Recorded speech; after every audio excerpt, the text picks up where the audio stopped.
प्रशासक अध्याय 9। अबीमेलेक का षड्यंत्र। यरूबाल का पुत्र अबीमेलेक अपने मामाओं से भेंट करने शेकेम गया। वहां उसने अपने नाना के सारे घराने को इकट्ठा कर उनसे कहा, शेकेम के सारे अगुओं के सामने आप मुझे बताइए, क्या बेहतर है, यरूबाल के 70 पुत्र आप पर शासन करे या सिर्फ एक व्यक्ति? आप लोग यह ना भूले कि मैं आपकी ही हड्डी और आपका ही मांस हूँ। उसकी माता के भाइयों ने उसकी यह बात शेकेम के अगुओं के सामने दोहरा दी। वे अबीमेलेक का अनुसरण करने के लिए तैयार हो गए। उनका विचार था, वह हमारा ही संबंधी है।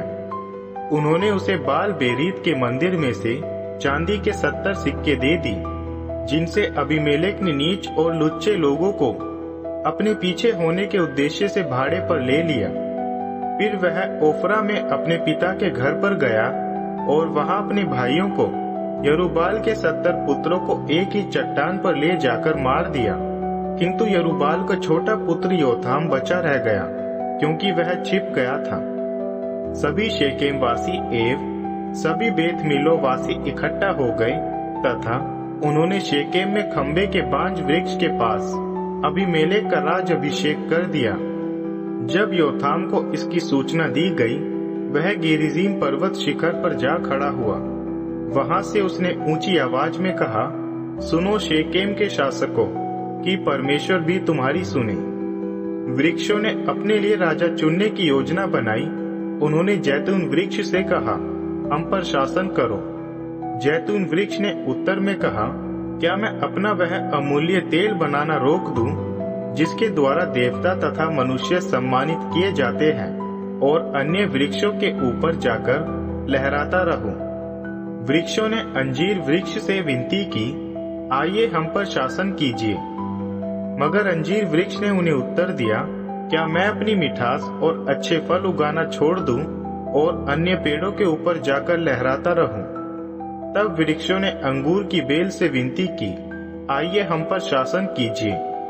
किंतु अंगूर की बेल ने उत्तर में कहा, क्या मैं अपना दाख मधु बनाना छोड़ दूं, जो देवताओं और मनुष्यों को आनंदित कर देती है, और अन्य पेड़ों के ऊपर जाकर लहराती रहूं?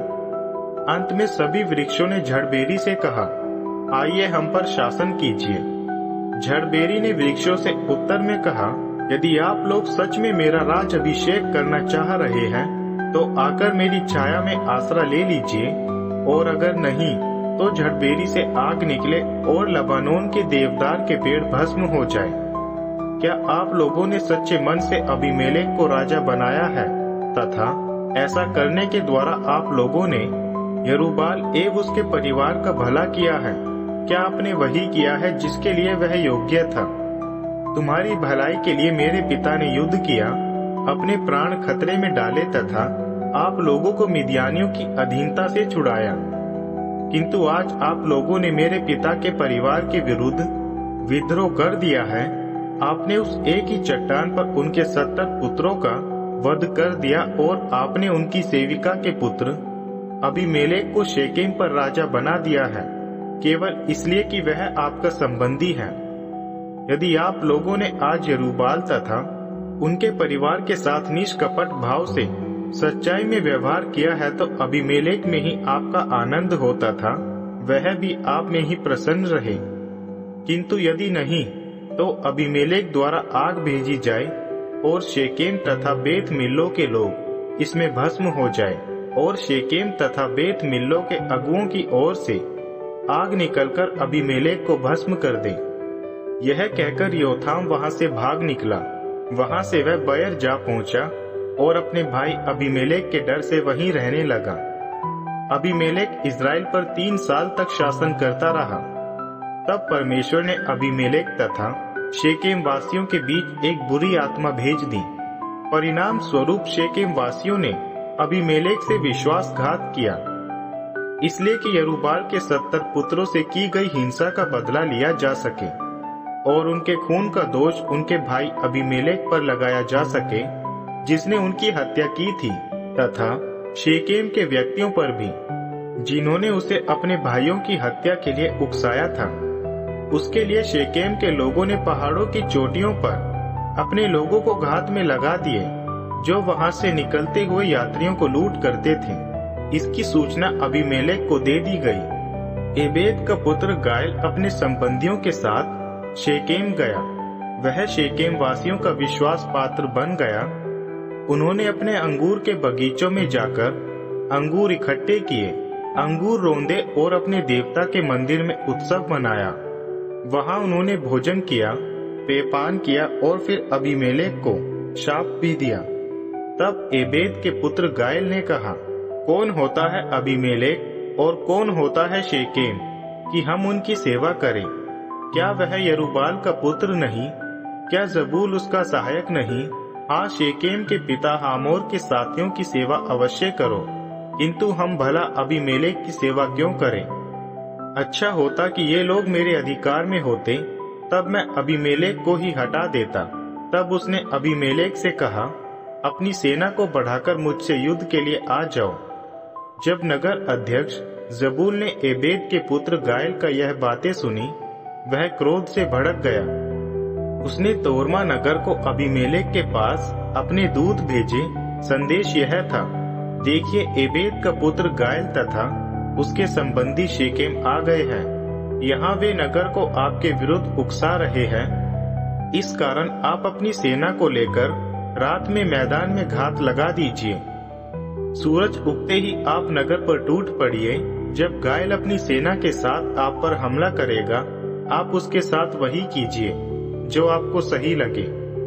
अबीमेलेक तथा उसके साथ के सारे सैनिक रात में 4 दल बनाकर शेकेम के लिए घात लगाकर छिप गए।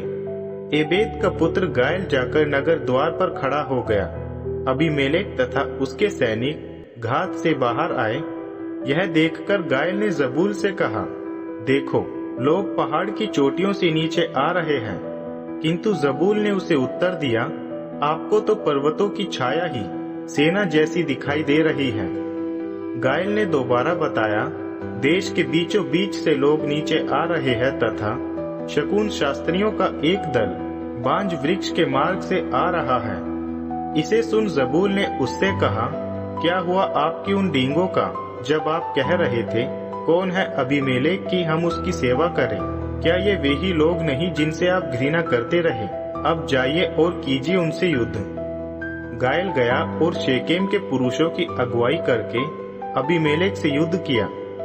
अबीमेलेक ने गायल को खदेड़ दिया और गायल तथा सैनिक भागने लगे। नगर द्वार के सामने अनेक सैनिक जो भाग रहे थे वे घायल होकर मर गए। अबीमेलेक अरूमा में ही ठहरा रहा, किंतु जबूल ने गायल तथा उसके संबंधियों को भगा दिया कि वे शेकेम में ना रह सके। दूसरे दिन शेकेम के नागरिक मैदान में निकल आए। इसकी सूचना अबीमेलेक को दे दी गई। तब उसने अपनी सेना को 3 भागों में बांट दिया और वे घात लगाकर बैठ गए। जब उसने देखा कि लोग नगर से बाहर आ रहे हैं, उसने उन पर आक्रमण कर उनको मार दिया। फिर अबीमेलेक तथा उसके सैनिक दौड़कर नगर फाटक पर जा पहुंचे। दूसरे 2 दल दौड़ दौड़कर उनको मारते चले गए जो नगर से बाहर आ गए थे। अबीमेलेक दिन भर शेकेम से युद्ध करता रहा। उसने शेकेम पर अधिकार कर लिया और सभी नगरवासियों को मार दिया। उसने नगर को पूरी तरह से गिराकर नगर क्षेत्र में नमक बिखेर दिया। जब शेकेम के मीनार पर रहने वाले सभी अधिकारियों ने यह सब सुना, वे एल बरीत मंदिर के भीतरी कमरे में इकट्ठे हो गए। अतः अबीमेलेक अपनी सेना के साथ जलमोन पर्वत पर चढ़ गया। वहां अबीमेलेक ने कुल्हाड़ी लेकर वृक्ष की एक शाखा काटी, उसे अपने कंधे पर उठा लिया और अपने साथ के सैनिकों को आदेश दिया, जैसा तुमने मुझे करते देखा है, तुम भी वैसा ही करो। सभी ने अपने लिए एक एक शाखा काटी और अबीमेलेक के पीछे पीछे चले गए। उन सब ने ये शाखाएं भीतरी कमरों में रख दी और उसमें आग लगा दी। वहां सभी अगुए इकट्ठे थे। इस कारण शेकेम के मीनार के कमरे में जो थे, उन सभी अधिकारियों की मृत्यु हो गई। ये लगभग 1000 स्त्री पुरुष थे। इसके बाद अबीमेलेक तबेस नगर को गया, नगर की घेराबंदी की और उसे अपने वश में कर लिया। किंतु नगर के बीच में एक मजबूत मीनार था। नगर के बचे हुए सभी स्त्री पुरुषों ने एवं अगुओं ने भागकर उसी में सहारा लिया और दरवाजे बंद कर लिए और वे सब मीनार की छत पर चढ़ गए। अबीमेलेक ने आकर उस मीनार पर हमला किया।